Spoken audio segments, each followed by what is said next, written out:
और कैसे हैं सब बढ़िया। चलिए, उम्मीद करेंगे आप सब लोग बढ़िया हैं। और इसी के साथ आपका मैंने पहले लास्ट सैटरडे को बताया भी था कि हमने प्रॉपर्टी ऑफ मैटर यूनिट पढ़ रहे हैं। प्रॉपर्टी ऑफ मैटर में हमने प्रॉपर्टी ऑफ सॉलिड पढ़ लिया है। आज हम लोग पढ़ेंगे फ्लूइड मैकेनिक्स, ठीक है, या मैकेनिकल प्रॉपर्टी ऑफ फ्लूइड, उसको करेंगे। तो चैप्टर स्टार्ट करने के पहले related for yesterday questions paper, तो बहुत से बच्चों ने इस बार पेपर दिए हैं, लेकिन अभी भी वो क्वेश्चन नहीं आई जो मुझे एक्सपेक्टेशन थी। बहुत सारे बच्चों का अगर हम बोले तो मैक्सिमम इस बार जो बच्चों ने पेपर दिए हैं 40 स्टूडेंट्स ने पेपर दिए, 40। बाकी अभी भी नहीं दिए। अगर स्ट्रेंथ काउंट करें तो अपने पास 600 प्लस स्ट्रेंथ है, और 600 में अगर हम देखें 40 तो कोई भी एक परसेंटेज कोई अच्छा नहीं है, ठीक है। 10% के बिलो बच्चों ने पेपर दिए। तो ऐसा क्यों है, किस रीज़न से नहीं दिया है, वो मुझे प्रॉपर चाहिए आज। आपके सभी पास मेरा कांटेक्ट है, व्हाट्सएप कांटेक्ट है। प्रॉपर रीज़न के साथ मुझे पोस्ट करिए। अगर जिन्होंने प्रॉपर रीज़न के साथ पोस्ट नहीं आया तो डे टुमारो या डे आफ्टर टुमारो आपके पेरेंट्स से बात होगी कि पेपर क्यों नहीं दिए। याद रखिए इस चीज़, मैंने बोल दिया था पेपर में मुझे कोई भी अब्सेंटी नहीं चाहिए। याद रखिए इस चीज़ को, ठीक है। ओके, कल पेपर में वैसे भी 24 क्वेश्चन थे। एक्चुअली में 24 क्वेश्चन इसलिए भी थे क्योंकि इस चैप्टर का जो वेटेज है, मैंने बार बार बोल के रखा हूँ, एक क्वेश्चन आता है बट कंडीशन अप्लाई रहता है। हो सकता है ये मॉडल्स का क्वेश्चन आपसे हीट और थर्मोडायनेमिक में पूछ लें, तो इसलिए इसमें क्वेश्चन कम रहता है। कहीं पर भी अगर आप सॉल्व भी कर रहे हो तो आपको ज़्यादा क्वेश्चन नहीं मिलता, ठीक है। क्योंकि इसी चैप्टर के साथ पूरी यूनिट है, तो पूरी यूनिट से रिलेटेड पेपर बन जाता है।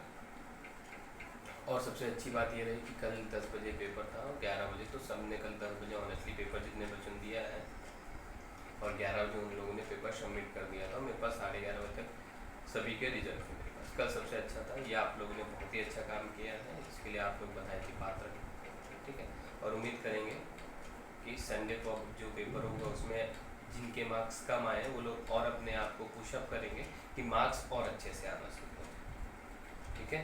क्योंकि मार्क्स बेटा है, पेपर आप दे रहे हो बहुत अच्छा है, पेपर इजी था और चैप्टर भी इजी था, कोई टफ नहीं था, ठीक है। तो इस चीज़ को देखिए। और क्या है इसके बाद कि बच्चे कुछ बोल रहे थे सर हमें कुछ क्वेश्चंस में प्रॉब्लम आई है, हमसे बने नहीं है, तो मैं उनको एक ही बताना चाहूँगा।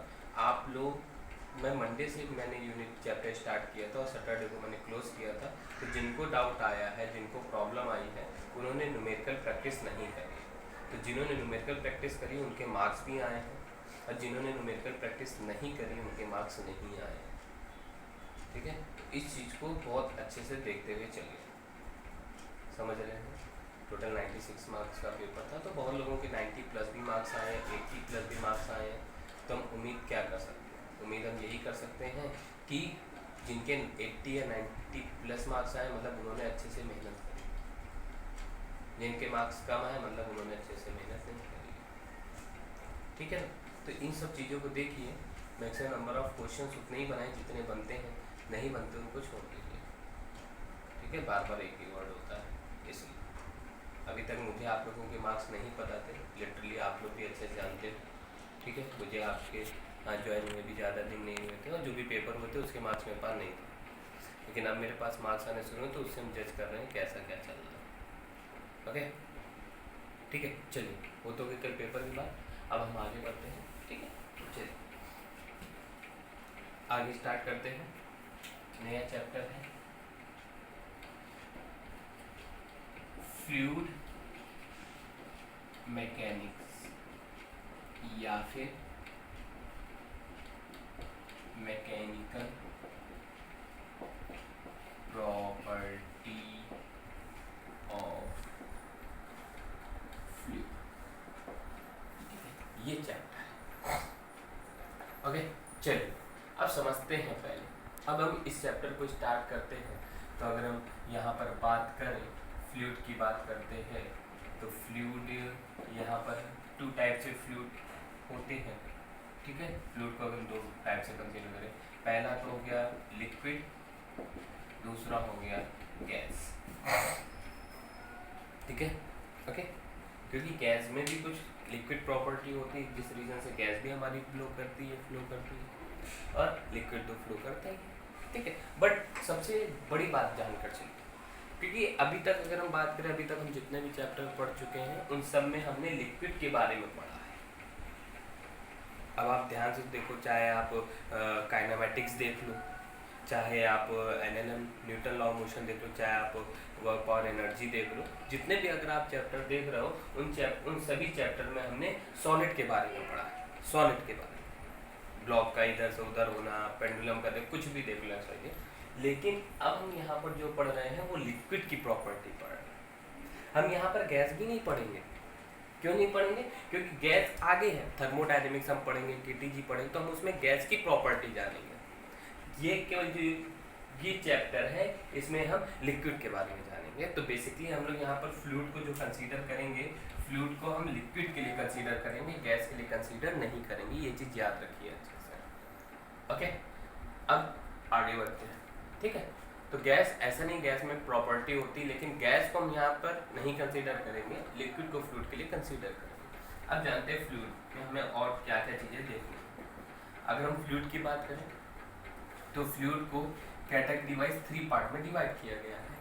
पहला आता है स्टैटिक फ्लूइड, फिर आता है डायनेमिक फ्लूइड, फिर आता है सरफेस टेंशन।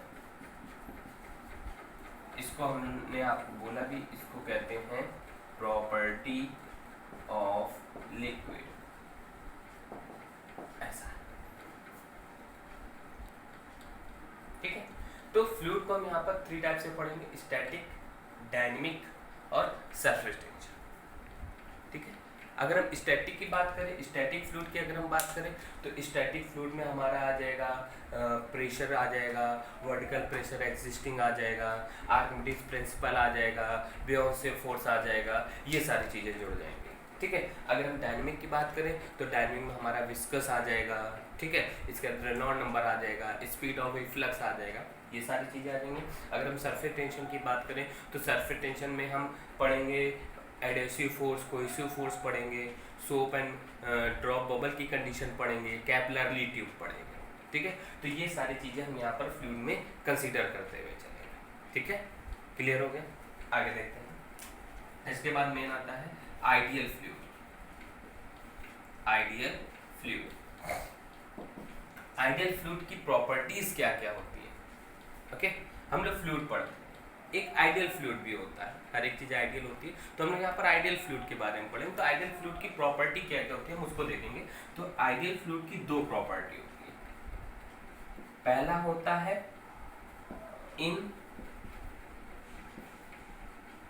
इनकम्प्रेसिबल, और दूसरी जो इसकी प्रॉपर्टी होती है आइडियल फ्लूइड की वो होती है आपकी इनकम्प्रेसिबल होगी। दूसरी जो प्रॉपर्टी होती है नॉन विस्कस होती है। 2 प्रॉपर्टी होती है। समझ में आया भाई? किसी कोई दिक्कत नहीं? अब आगे देखते हैं इनकम्प्रेसिबल क्या होता है, ठीक है। इनकम्प्रेसिबल का मतलब होता है, ठीक है, fixed pressure, fixed pressure, fixed area या फिक्स्ड वॉल्यूम, ठीक है, okay. Fixed pressure, fixed area, but यहां पर होगा, यहां पर मेन पॉइंट होगा व्हेन प्रेशर अप्लाइड, जब प्रेशर अप्लाई करेंगे तब इनकम्प्रेस। और आपको बहुत अच्छे से पता है लिक्विड कभी भी कंप्रेस नहीं होता। गैस को कंप्रेस कर सकते हैं, लिक्विड को कंप्रेस नहीं कर सकते, इसलिए इनकम्प्रेसिबल। अगर हम नॉन विस्कस की बात करें तो विस्कस क्या है, अगर हम बात करें तो सॉरी, फ्लूइड मैकेनिक्स में अगर हम बात करें तो विस्कस हमारे लिए होता है एक फ्रिक्शन। अब फ्रिक्शन कैसे? मान लीजिए 2 लिक्विड सरफेस हैं, ठीक है, एक लिक्विड इधर से जा रहा है, एक, तो ये जब दोनों एक दूसरे से पास होंगे, समझ में आया? जब ये दोनों एक दूसरे से पास होंगे तो ये दोनों एक दूसरे पर टेंजेंशियल फोर्स लगाएंगे। जब ये दोनों एक दूसरे पर टेंजेंशियल फोर्स लगाएंगे, उसी टेंजेंशियल फोर्स के कारण एक फ्रिक्शन क्रिएट होगा, उस फ्रिक्शन को हम लोग कहते हैं विस्कस। क्या कहते हैं? विस्कस। ठीक है, केवल ये जो विस्कस जो फ्रिक्शन है वो केवल फ्लूइड में, उसको हम विस्कस नाम से जानेंगे, अदरवाइज हम बाकी हर जगह पर उसको फ्रिक्शन पढ़ते हैं। ठीक है, गैस में भी हम फ्रिक्शन पढ़ेंगे। ठीक है, चलिए, तो नॉन विस्कस। ओके, तो नॉन विस्कस का मतलब हो गया friction, not applying friction between two liquid surface। Okay, ये चीज याद रखिए अच्छे से, कोई दिक्कत नहीं है, कोई समस्या नहीं। और ये कब अप्लाई होगा? यहाँ पे लिख देता हूँ, when applied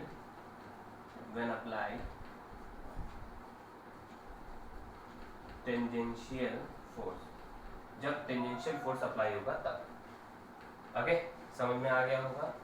किसी कोई दिक्कत, कोई समस्या, कोई परेशानी नहीं है? हाँ, सबसे पहले बताना भूल गया मैं, तो नीट में इससे नंबर ऑफ क्वेश्चन 2 आते हैं, 2 क्वेश्चन फिक्स है। ठीक है, जेई में अगर हम बात करें तो जेई में अभी तक इससे एक क्वेश्चन आता था। ओके, बस सीटी में इससे नहीं आता। ओके, चलिए नोट कर लीजिए जल्दी से।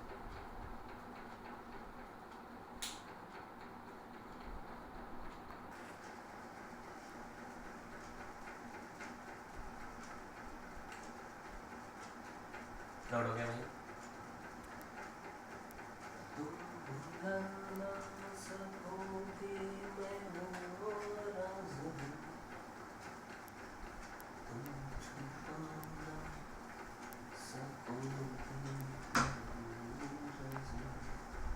This song dedicated for Newtons। समझे बच्चा लोग? न्यूटन्स के लिए इसलिए क्योंकि उन्होंने ऐसा फिजिक्स बनाया है, ना भुला सकते हैं ना छुपा सकते हैं, यूज होगा नहीं। ओके, तो सब लोग यही गाना गुनगुनाया करो जब फिजिक्स पढ़ा करो, और न्यूटन के डेडिकेट किया करो, शायद उनकी कहीं आत्मा होगी तो सुन लेगी, तुम लोग पर कृपा दृष्टि बना करो।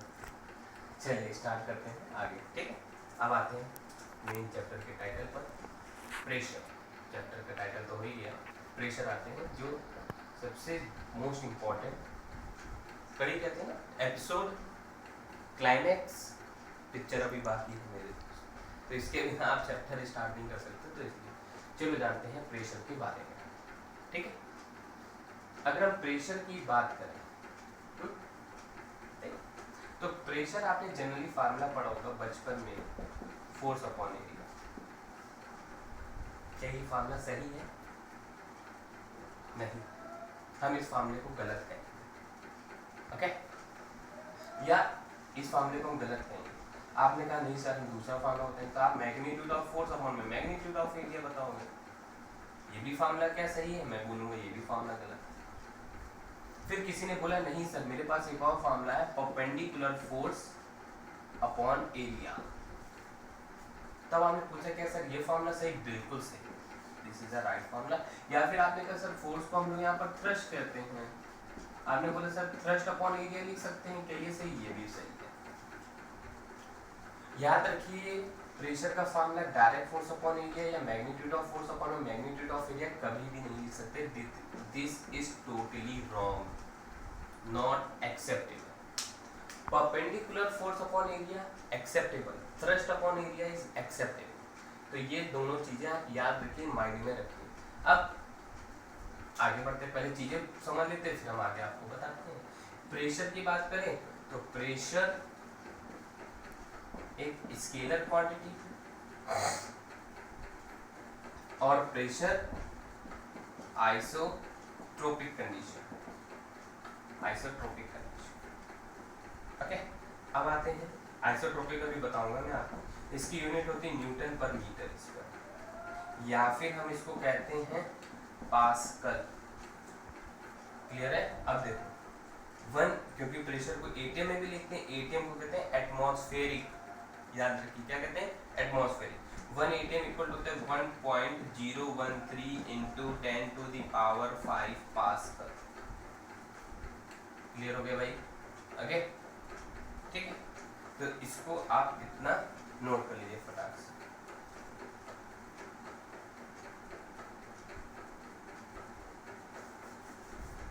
ठीक है, नोट हो गया होगा। चलो हम लोग अब आइसोट्रोपिक की कंडीशन को समझते हैं। आइसोट्रोपिक क्या होता है? आइसोट्रोपिक का मतलब होता है पर्टिकुलर पॉइंट पर चारों तरफ से फोर्स इक्विलिब्रियम कंडीशन में अप्लाई होना। इक्विलिब्रियम मतलब इधर से इधर से इधर से इधर से चारों तरफ से इक्विलिब्रियम कंडीशन में होना चाहिए पर्टिकुलर ऑब्जेक्ट या पर्टिकुलर पॉइंट, उसको कहते हैं आइसोट्रोपिक कंडीशन। समझते हैं भाई? ये हमारे पास कोई एक पॉट है, ठीक है, हमने उसमें क्या कर दिया भाई, वाटर फुलफिल कर दिया भाई।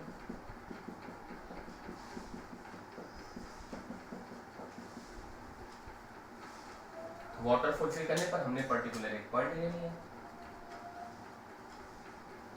क्योंकि हम फोर्स लगा रहे हैं तो हम F इक्वल टू यहाँ पर क्या लिख सकते हैं, पी ए लिख सकते हैं। तो हम इस पॉइंट पर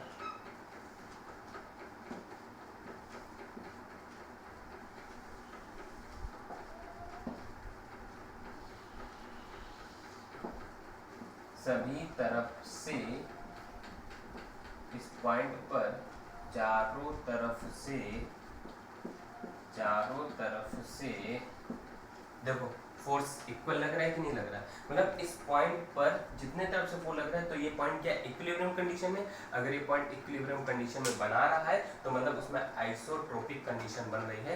इसलिए प्रेशर में जो क्वांटिटी होती है वो कैसे होती है, आइसोट्रोपिक कंडीशन या आइसोट्रोपिक क्वांटिटीज होती है। आगे समझ में पक्का बना लीजिए इसको। आइसोट्रोपिक वैसे भी आप केमिस्ट्री में पढ़ चुके होंगे।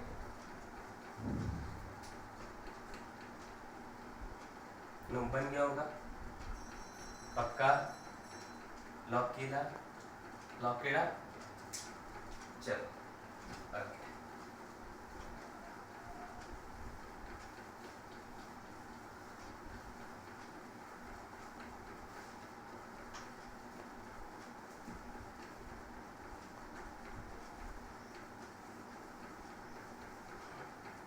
चलो आगे बढ़ेंगे, ठीक, ओके। इसके बाद नेक्स्ट देखते हैं pressure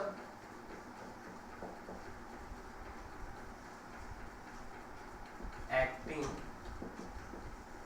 of an object to the vertical। अगर ठीक है, ऑब्जेक्ट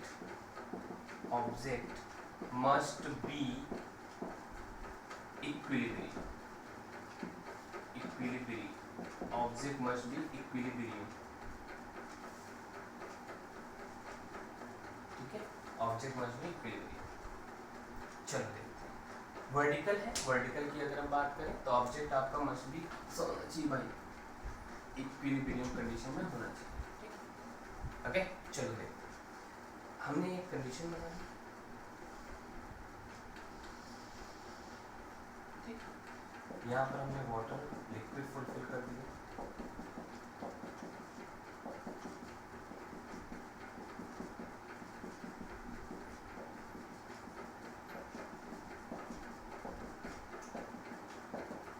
अब पर्टिकुलर हमें एक पॉइंट पर निकालना है। तो देखो इस वाटर पर जो वाटर टैंक है इस पर ऊपर से जो प्रेशर लग रहा है एटमॉस्फेरिक प्रेशर वो P नॉट हो गया, पर्टिकुलर हम पॉइंट पर निकाल रहे हैं, ठीक है, इस पॉइंट पर प्रेशर हमारे लिए क्या हो गया भाई, P हो गया, ठीक है, इस पॉइंट पर प्रेशर हमारे लिए क्या हो गया, P हो गया, ठीक है, हाइट H हो जाएगी, तो हमने ऑब्जेक्ट ले रखा तो हम इस पॉइंट पर हम एक ऑब्जेक्ट ड्रॉ कर लेते हैं। हमने एक सिलेंड्रिकल ऑब्जेक्ट को कंसीडर कर लिया, ये है सिलेंड्रिकल ऑब्जेक्ट, प्रेशर P है। अब इस सिलेंड्रिकल ऑब्जेक्ट का एरिया A हो जाएगा, इस पूरे लिक्विड की डेंसिटी क्या हो जाएगी, रो हो जाएगी। क्लियर हो गया? No problem, no problem. अब बहुत ध्यान से समझते जाइए, थोड़ा सा डिस्टर्ब कर रहा है, अच्छे से। अब थोड़ा सा ध्यान से देखिए, ये नीचे की ओर लगेगा, ये मान लो कोई ऑब्जेक्ट है, सिलेंड्रिकल ऑब्जेक्ट है, इस पर प्रेशर लगेगा, हमने प्रेशर इम्पैक्ट किया तो ये नीचे की ओर आएगा, और जब ये नीचे की ओर आएगा तो मतलब इस पर हमारा क्या लगेगा, mg वर्क करेगा कि नहीं करेगा। और ये किसके रीजन से नीचे आ रहा है, प्रेशर के रीजन से नीचे आ रहा है, ठीक है। तो प्रेशर के रीजन से नीचे क्यों रहा है, तो ये इधर आ जाएगा। तो प्रेशर किस पर हम एक्ट कर रहे हैं, पर्टिकुलर एरिया पर। भाई मान लो ये हमारे पास कोई सिलेंडर ऑब्जेक्ट, ध्यान समझो, हमने इस पर फोर्स लगाएंगे, तो फोर्स प्रेशर इनटू एरिया होता है। हमने फोर्स लगाया तो फोर्स लगाने पर ये नीचे की ओर गया कि नहीं गया, तो किसके ये फोर्स लगा रहे हैं, पर्टिकुलर एरिया के अकॉर्डिंग लगा रहे हैं, ठीक है। प्रेशर दे रहे हैं पर्टिकुलर एरिया के अकॉर्डिंग, तो ये नीचे की ओर आएगा कि नहीं, तो वही कंडीशन बन गई। तो यहाँ पर जब नीचे की ओर आएगा तब कंडीशन क्या बनेगी, और जब हम, क्योंकि हम ऊपर से प्रेशर इंपैक्ट कर रहे हैं ना, या ऊपर से फोर्स लगा रहे हैं ना, तो आपको पता है वाटर भी नीचे से थ्रस्ट लगाता है, क्योंकि अगर हम ऊपर से करेंगे तो वाटर उसको ऊपर की ओर फेंकेगा, हम ऊपर से लगाएंगे वाटर उसको ऊपर की ओर फेंकेगा, मतलब ये क्या करेगा, ध्यान सुनो, इसको बाहर बनाते हैं तब समझ में आएगा। ये मान लीजिए ऐसा है, ठीक है, ओके, तो यहाँ पर हम ये हो जाएगा, यहाँ से जो इम्पैक्ट नीचे की ओर करेगा वो पी नॉट ए इंटरेक्ट करेगा, लेकिन ये भी तो पी, ये जो प्रेशर है पर्टिकुलर इस पर जो लग रहा है, ये भी तो इसको ऊपर की ओर फेंकेगा, जब इसको ऊपर की ओर फेंकेगा तो क्या लगेगा, पी ए लगेगा कि नहीं लगेगा, आ गया होगा समझ में, ठीक है। पर्टिकुलर पॉइंट के लिए समझ में आया कि नहीं आया, समझ में, ऊपर से ये लग रहा है फोर्स, नीचे से ये फोर्स लग रहा है, क्योंकि लिक्विड में अगर हम बात करें, अगर हम भाई सिंपल सा आपने किया भी होगा, कोई हमने जग ले लिया, मग ले लिया, हमने उसको करा तो नीचे से लिक्विड डालता है, या आप जब आप अपना हाथ रखते हो लिक्विड तो आपको ऐसा लग रहा है कोई नीचे से प्रेशर डाला है, जिस कारण आपका हाथ ऊपर की ओर आ रहा है, ठीक है। सभी हो, चाहे वो लाइटर ऑब्जेक्ट हो चाहे वो हैवियर ऑब्जेक्ट हो, ठीक है। डेंसिटी कम होगी तो लिक्विड फ्लो, वो ऑब्जेक्ट फ्लो करेगा, डेंसिटी ज़्यादा होगी तो वो डिप कर जाएगा, लेकिन फिर भी अगर डिप करेगा फिर भी कंडीशन अप्लाई है। कंडीशन क्या अप्लाई है वो सुनिए, कंडीशन अप्लाई ये है कि फिर भी लिक्विड उस हैवियर ऑब्जेक्ट पर प्रेशर इंपैक्ट करेगा, भले ही वो कंडीशन हो वो डिप कर दे, लेकिन इंपैक्ट जरूर करेगा।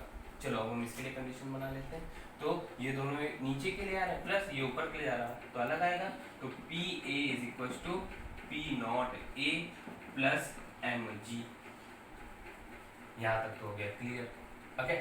अब मास की अगर हम बात करें तो मास को हमें ब्रेक करना पड़ेगा भाई, हाइट है और डेंसिटी के फॉर्म में, तो हमें बहुत अच्छे से पता है density equal to mass upon volume, तो हमारे लिए मास इक्वल टू क्या आ जाएगा, रो वी बन जाएगा, और वॉल्यूम को हम क्या लिखेंगे यहाँ पर, क्या हम रो एरिया ए और यहाँ पर एच, तो एच लिख लिया। अब ये वाली वैल्यू को उठा कर रखा, तो P A is equal to P not A plus rho G H A, sorry थोड़े से ब्लैक कलर से लिखते हैं, रो जी एच ए, तो ए कैंसिल, तो P is equal to P not plus rho G H, ये हमारे लिए कंडीशन निकल कर आ गई वर्टिकल प्रेशर जब किसी ऑब्जेक्ट पर अप्लाई करेंगे, समझ में आ गया होगा, ठीक है। अब देख लीजिए भाई P क्या है हमारे लिए, P अगर हम देखें लिक्विड प्रेशर, लिक्विड प्रेशर जो ऊपर के लिए लग रहा है अपवर्ड के लिए, P नॉट हमारे लिए क्या है, एटमॉस्फेरिक प्रेशर, ठीक है, ओके। अगर हम इसकी बात करें ये पूरा हमारे लिए कंटेंट क्या है, अगर हम इसकी बात करेंगे तो ये हमारे लिए क्या है, liquid pressure act on the column of the object, समझ में आ गया होगा। तो हमारे लिए इस लिक्विड ऑब्जेक्ट पर जिसकी कॉलम पर प्रेशर इंपैक्ट हो रहा है वो ये है, आ गया समझ में, पक्का, कोई दिक्कत कोई समस्या, ये फॉर्मूला याद रखिए, बहुत ज़्यादा यूज होगा, बहुत ज़्यादा यूज होगा, ठीक है, नोट करिए इसको, ठीक है, जल्दी से।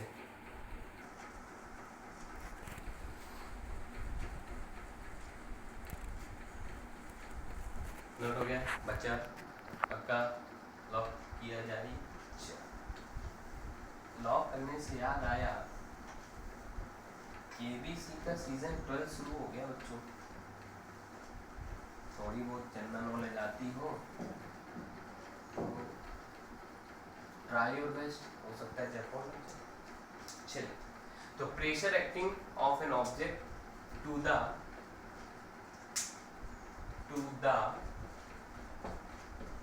हॉरिजॉन्टल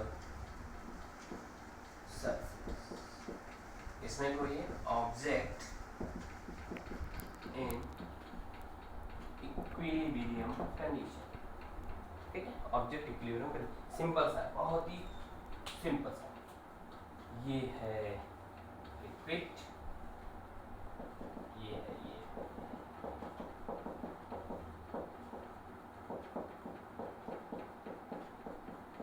ठीक है। हमने यहाँ पर कोई ऑब्जेक्ट ले लिया, ये हॉरिजॉन्टल है, ओके।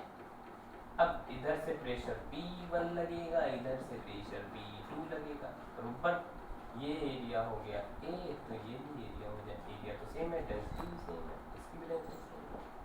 अब इसके लिए हमें कंडीशन बनानी है, ये इधर से जा रहा, वो इधर से लग रहा, तो देखो भाई, तो हम क्या लिख सकते हैं यहाँ पर इक्विलिब्रियम F, इक्विलिब्रियम, क्योंकि नेट फोर्स हमारे लिए 0 हो जाएगा, तो हम यहाँ पर कंडीशन लगाएंगे, तो P1 okay A is equal to P2A।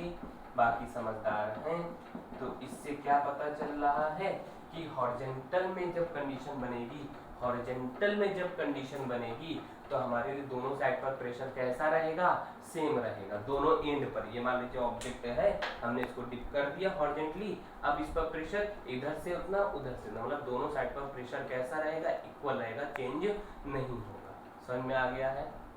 But एक चीज और, object must be uniform, object का यूनिफॉर्म भी होना जरूरी है, मतलब एरिया दोनों जगह सेम होना जरूरी है। ऑब्जेक्ट अगर यूनिफॉर्म नहीं होगा तो कंडीशन चेंज हो जाएगी, तब प्रेशर इक्वल नहीं होगा, ये भी याद रखिए।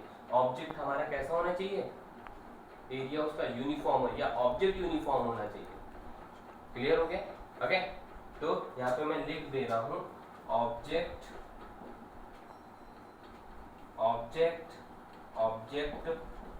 must be uniform shape,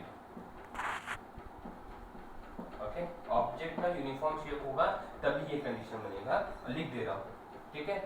so pressure P1 is equal to P2, clear हो गया पहली कंडीशन। दूसरी, if object is not uniform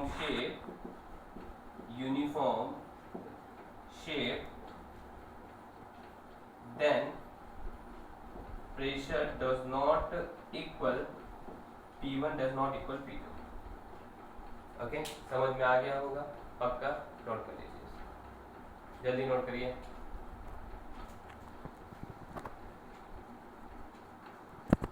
note करिए भाई, नोट हो गया होगा?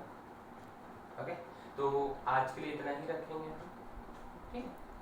आज हमने आपको क्या क्या पढ़ा दिया है, प्रेशर पढ़ाया है, वर्टिकल और हॉरिजॉन्टल कंडीशन बताई, कुछ आज इंट्रोडक्शन था, फ्लूइड मैकेनिक्स था, तो आज मैंने आपको इंट्रोडक्शन दिया। कल हम लोग बैरोमीटर पढ़ेंगे, यू शेप्ड पढ़ेंगे, ठीक है। तो यू शेप्ड के लिए जो आपका यू शेप्ड आता है ना प्रेशर, उसके लिए कंडीशन कल पढ़ेंगे। अभी हम लोग स्टैटिक ही फ्लूइड पढ़ रहे हैं, जब हम विस्कस स्टार्ट करेंगे दैट मीन्स वहाँ पर अब हमारे लिए कौन सा फ्लूइड आ गया, डायनेमिक फ्लूइड आ गया, ओके। तो आज के लिए इतनी कंसीडर करते हैं। आज के चैप्टर में तो आज के टॉपिक में आपको क्वेश्चन तो बनेंगे नहीं, तो मैं यही कहूँगा जो आपका कल पेपर हुआ है, ठीक है, तो कल पेपर का जो भी आपको क्वेश्चन नहीं बने हैं आज मुझे वो ग्रुप पर भेजते चले जाइए, तो मैं पर्टिकुलर उस क्वेश्चन का आपको सोल्यूशन भेजता चला जाऊँगा, ओके। क्लियर है? तो जिन्होंने पेपर दिया है उनके लिए आसान रहेगा, उनको पता होगा, ठीक है।